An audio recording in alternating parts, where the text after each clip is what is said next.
billahi minasyaitonir rajim. Bismillahirrahmanirrahim. Qala al-muallifu Duduk Isyari Asyarifu Abdullah bin Alawi Al-Haddad Nafa'ana Allah Ta'ala bihi wa bi'ulumihi fid din wa dunya wal akhirah. Amin ya rabbal alamin. Wa alaika bihamdi kulli man laka alaihi wilayatun min waladin wa zawjatin wa mamlukin ala fi'li salat. Allahumma inna nas'aluka fahman nabiyyin wa hifdzal mursalin wa ilhamal malaikatil muqarrabin. Allahumma aghnina bil ilmi wa zayyinna bil hilmi wa akrimna bit taqwa wa jamilna bil afiyah ya arhamar rahimin. Jamaah Maulid Ad-Dibai yang dirahmati Allah Subhanahu wa Ta'ala. Alhamdulillah wa syukurillah. Malam hari ini kita kembali ditakdirkan Allah dapat berkumpul bersama-sama di pondok pesantren ini untuk menyatakan ibadah kehadirat Allah melalui lantunan kata salawat kehadapan junjungan kita Kanjeng Nabi Agung Muhammad sallallahu alaihi wasallam. Mudah-mudahan semua apa yang telah kita lakukan dan sedang kita lakukan kiranya Allah Subhanahu wa Ta'ala berkenan menerimanya.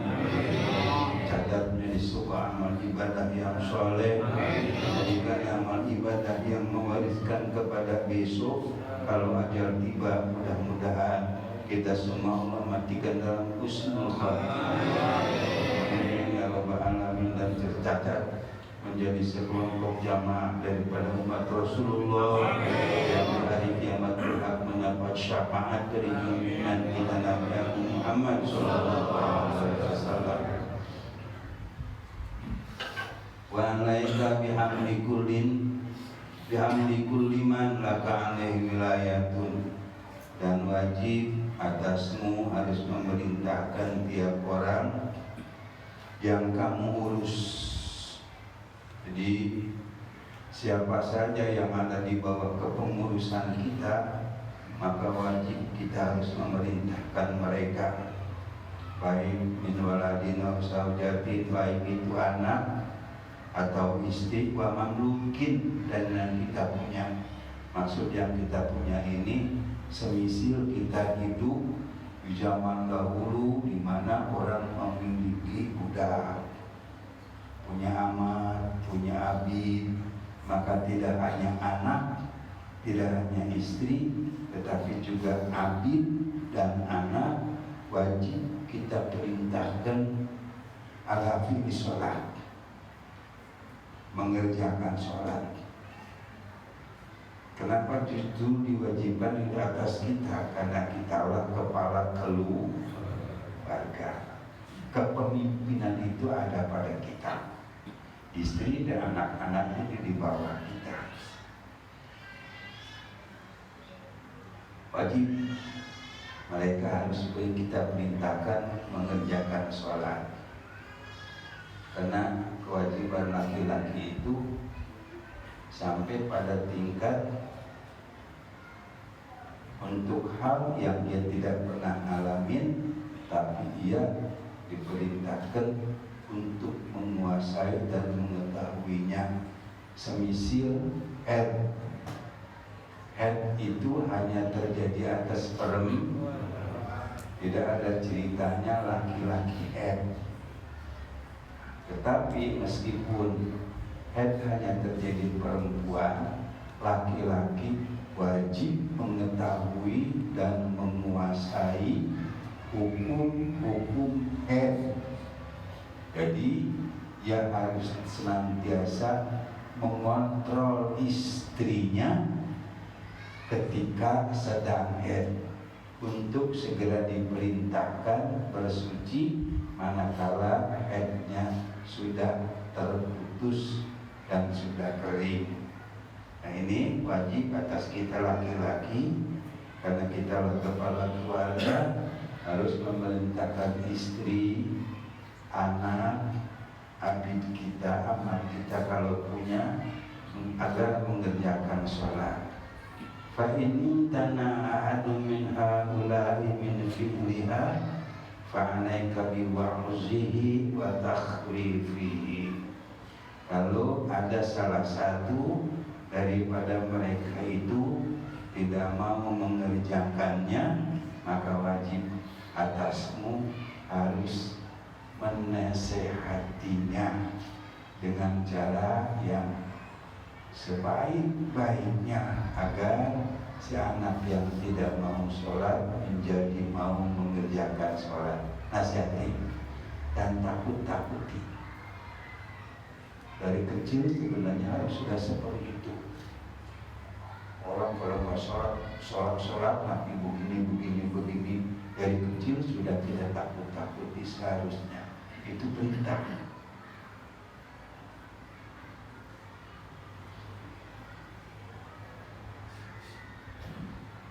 Bagaimana kalau sudah kita perintah tetapi tidak mau juga mengerjakan sholat?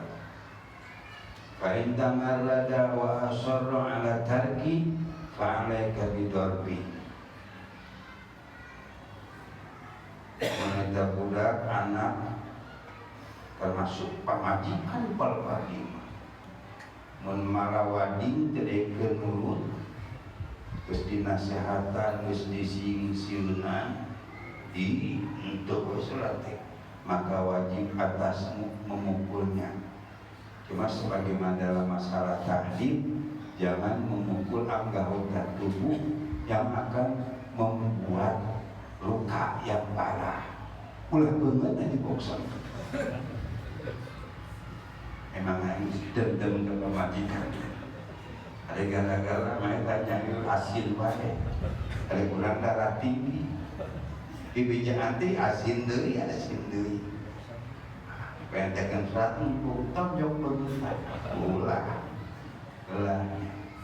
Bagian tubuhnya yang tidak akan membuat celaka, karena memukulnya pun memukul takdir, memukul mendidih. Fa'inin tama'a walam yanjazir ala takid fa'alaika bimuqata'atihi wa mudabaratihi. Kalau diperintah sudah masih juga tidak mau, dinasihati juga tidak mau, dipukul tetap tidak mau sholat.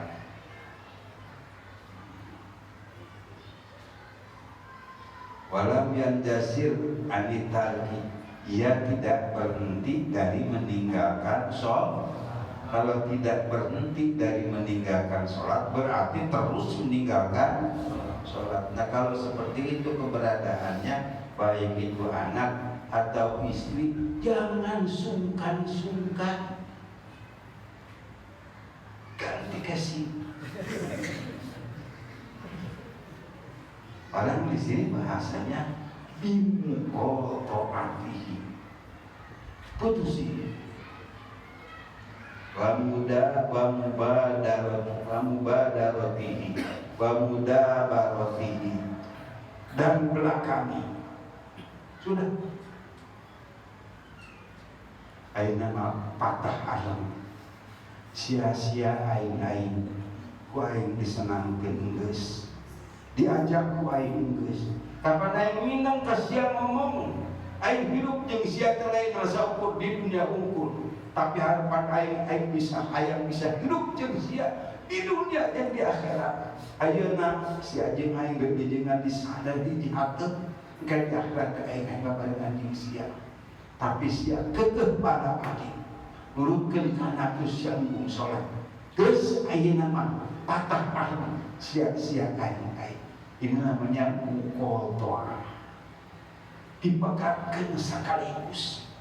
Kenapa harus diputuskan? Fa inna tarika sholati syaitanun ba'idun an rahmatillah wa ta'alluqun bi ghadabihi. Karena sesungguhnya orang yang meninggal sholat itu syaitan. Jelema anu meninggalkeun sholat teh juri jauh dari rahmat Allah. Bahkan sebaliknya, dia justru memancing dan mengundang kebencian dan murka Allah. Adam diurus lah, tong diurus kita manusia, pegat. Itu orang yang tidak sholat. Karena ya derajat orang seperti ini.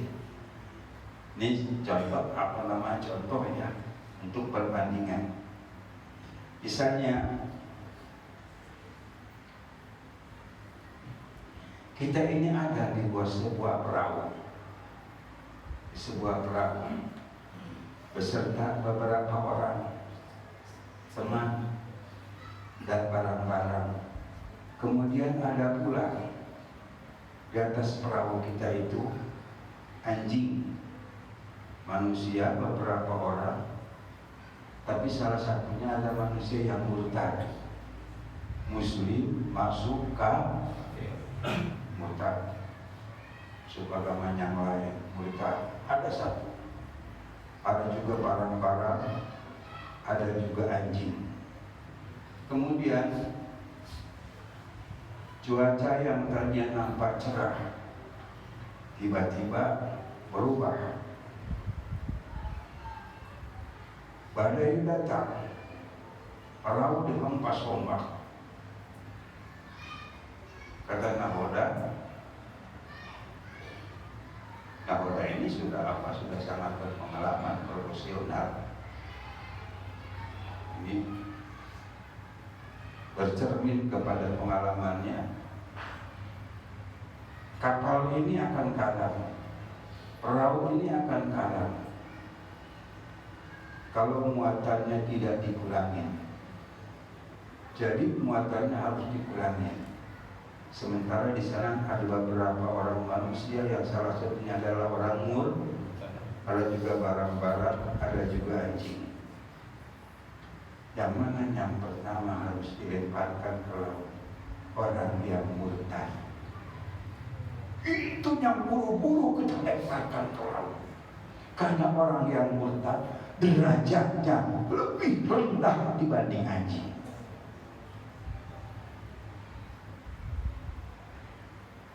Jelas murtad di bawah taribus yang tidak mengerjakan sholat, yang meninggalkan sholat itu hanya sedikit ada di atas murtad.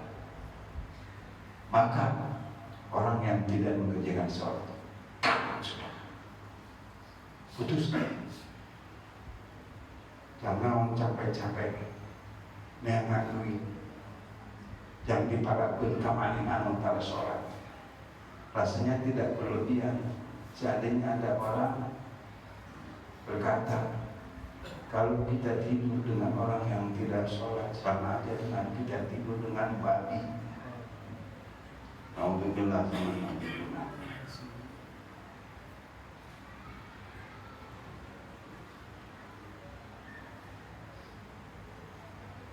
Wa tajibu mu'adatuhu ala kulli muslimin, dan wajib atas semua orang Islam memusuhi orang yang tidak sholat.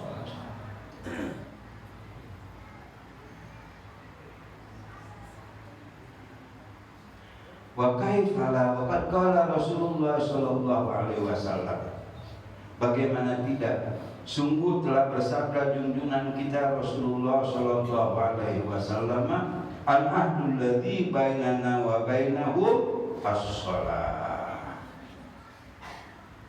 perjanjian antara kita dan mereka itu adalah sholat. Selama mereka sholat, selama itu pula mereka bersama-sama dengan kita. Kalau mereka tidak sholat, dari sejak itu pula dia terpisah dari kita. Karena tidak ada lagi perjanjian yang tersirat di antara kita dengan mereka setelah mereka tidak mengerjakan sholat.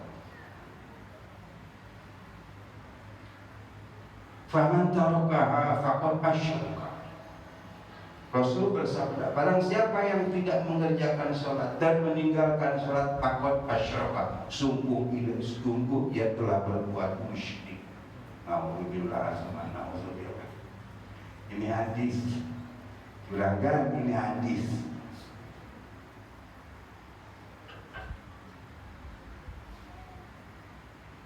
Wa qala sallallahu alaihi wasallam, la dina liman la sholata lahu. Wa innama mathalu tarki sholati minad dini kama mathali ra'si minal jasad. Dan telah bersabda junjungan kita Rasulullah sallallahu alaihi wasallam, tidak ada agama bagi orang yang tidak sholat. Orang yang tidak sholat sama artinya dengan orang yang tidak beragama. Kenapa? Ke orang yang tidak sholat sama artinya dengan tidak beragama, karena sesungguhnya gambaran daripada meninggalkan sholat, daripada agama itu tidak ubahnya laksana kepala daripada tubuh. Begini, kayaknya emang nasibna jelma aku mah banget sih, jelma esek. Coba nggak orang teteh ceritanya kapilah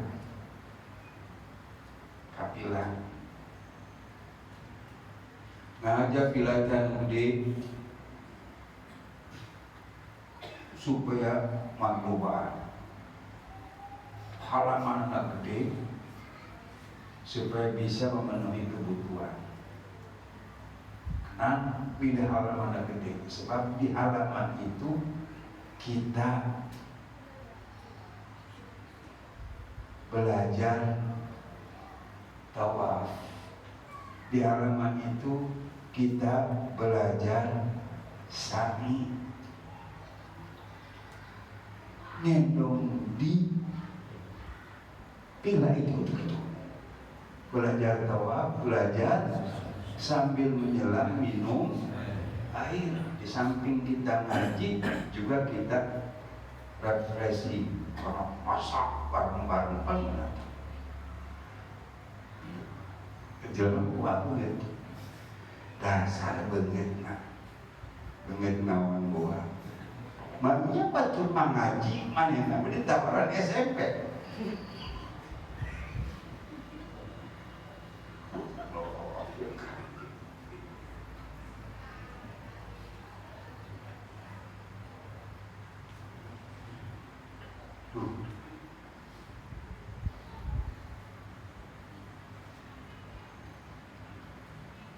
Ayah ditawarin batuk-batuknya.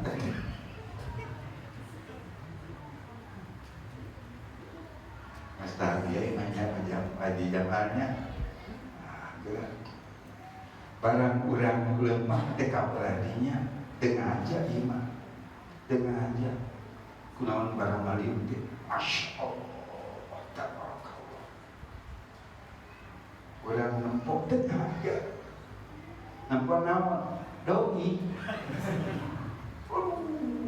Kata kiruhul kahadap manieu cacat celana canteng mapanting bibisna buat ini sempat pintu teu pegang teh komo eta anu mata kageget mah barang nempok dicangkeng kabelahan tak pelebah pinggulna gitar Spanyol.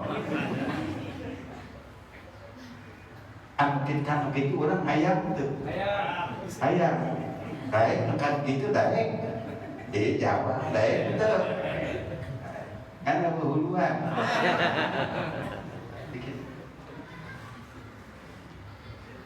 Dia ngomong, luar biasa.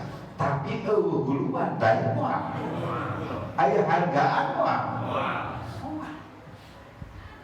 Sekalipun dia bisa jalan, kita tidak akan mengatakan itu adalah manusia. Pasti jiwi nyelibui setan newo-newo maknya luar bisa lempang mual jelema tah orang yang meninggalkan sholat sama artinya dengan perempuan yang tidak berkepala. Maka pantas telah disebutkan jelema meninggalkan sholat mah jelema teu beragama.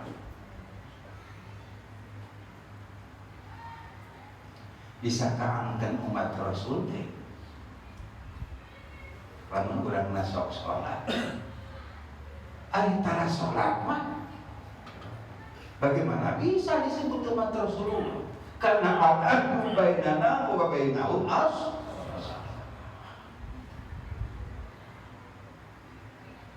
unggus-manggusnya unggus-manggus geus kolot ayeuna mah geus kolot awak geus loba bulanna lain kos baleto kan karasa mun kusorna oge napas dia manis ada nih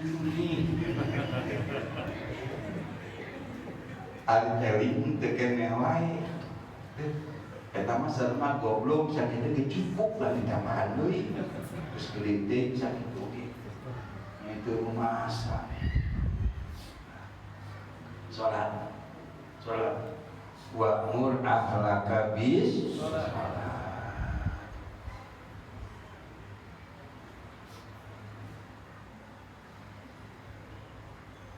wa alaika bitafarruqi wallahu a'lam.